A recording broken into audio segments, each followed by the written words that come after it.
Bugün hep gökyüzü dilinden konuştum kendimle. Hikayeler, yıldızlar, açılar, karmik ilişkiler, karmik döngüler ve daha bir sürü şey. Böyle zamanlarda çalışırken bir yandan da kafamda acayip sorular beliriyor. Varoluşa dair. Öyle yerlere dalıyor ki zihnim ve öyle güzel ki odaklanmayı en sevdiğim.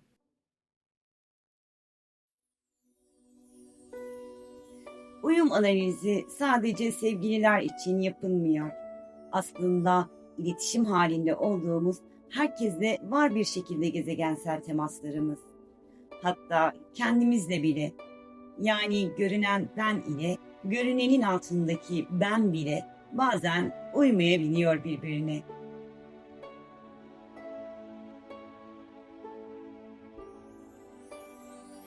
Birbiri içine geçmiş su damlaları gibi haritalar.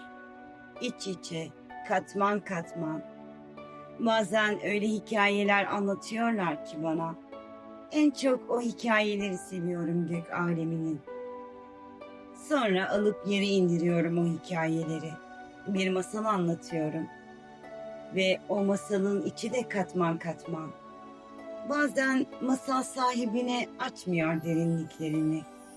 Söyleyemiyorum gördüğüm eşsiz güzellikleri. Düşün bak o masalın sahibi. Daha hazır olmayabilir duyacaklarına. Size de oluyordur, anlatamazsınız bazen. Öteleri bırak, dibindekini görmeye hazır olmamak. Oluyor öyle, normal yani. Zamanını bekliyor işte her şey.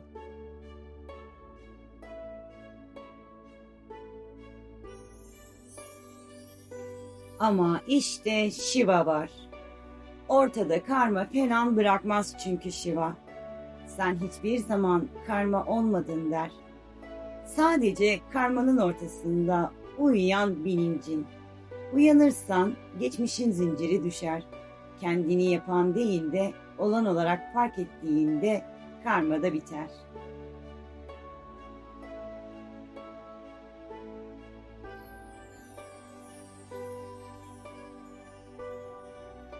Karma hiç var olmadı mı? Uyanış günlüklerine hoş geldiniz. Bugün gökyüzü dilinden konuşacağız.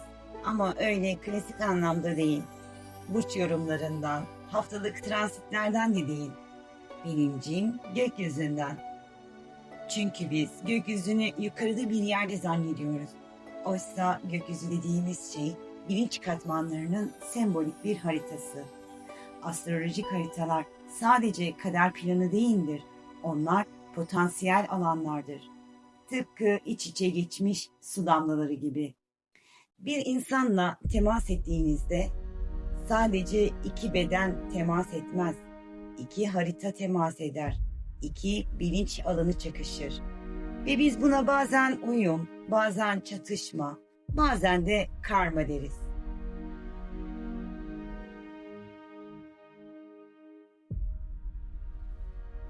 Ama gerçekten karma mı? Durup bunu soralım. Karma dediğimiz şey çoğu zaman tekrar eden bilinç kalıplarından başka bir şey değildir. Bir kişi hayatımıza girer, bir şey tetiklenir. Aynı duygular, aynı korkular, aynı beklentiler. Ve biz deriz ki bu karmik bir bağ. Oysa belki de o kişi sadece bilinç alanımızdaki çözülmemiş titreşimi görünür kılmıştır. Uyum analizi sadece sevgililer için yapılmaz. Aslında iletişim halinde olduğumuz herkesle bir şekilde gezegen temaslarımız vardır. Ama daha da ilginci kendi içimizde de temas vardır. Görünen ben ile görünenin altındaki ben her zaman uyumlu değildir. Haritada güneş başka bir şey ister, ay başka bir şey hisseder, Satürn başka bir şey sınırlar. Ve biz bazen kendi içimizde bile uyumsuzluk yaşarız.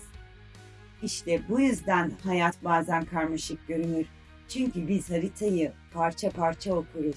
Ama bilinç bütündür.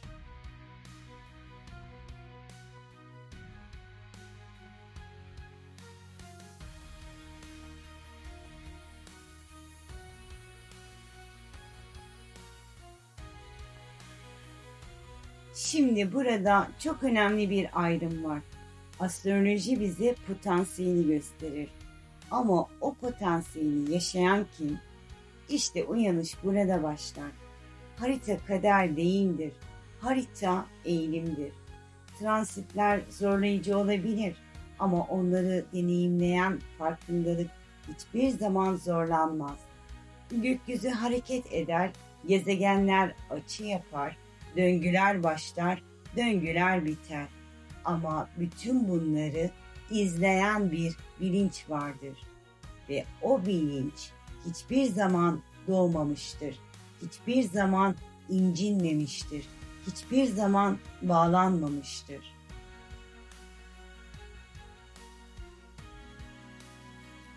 Shiva yıkıcı olarak anlatılır ama aslında yıktığı şey gerçek olmayan kimliktir.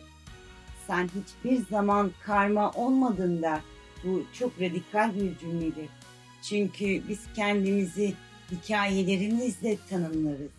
Ben terk edildim, ben değersiz hissettim, ben hep aynı döngüyü yaşıyorum. Ama ya sen, o döngülerin ortasında uyuyan bilinçsen? Karma dediğimiz şey bilincin kendini hikaye sanmasıdır. Uyanış ise hikayeyi izlediğini fark etmektir. Ve izleyen zincir olmaz, izleyen bağlanmaz, izleyen tekrar etmez. İşte o an karma çözülmez ama erir.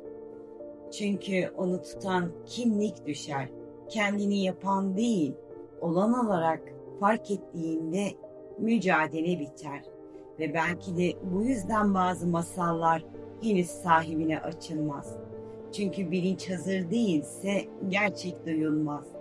Zorla söylenen hakikat duvar örer. Zamanını bekleyen hakikat çiçek açar.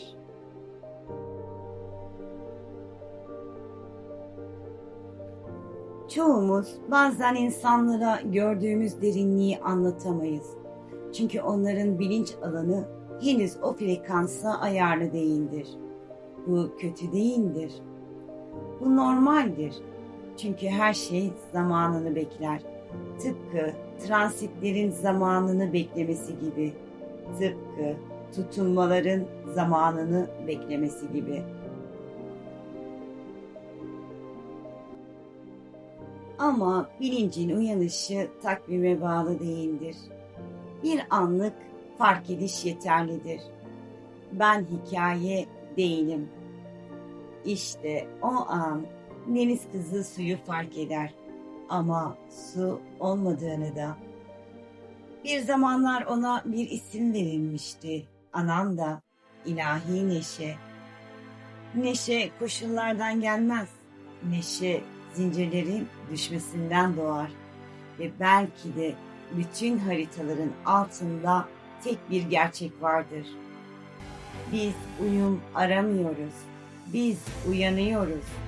Ve uyanış bir yere gitmek değil, zaten olduğun yerin farkına varmak.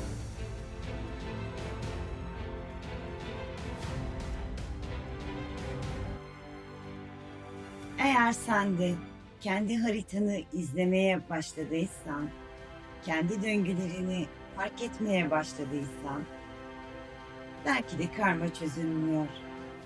Sadece sen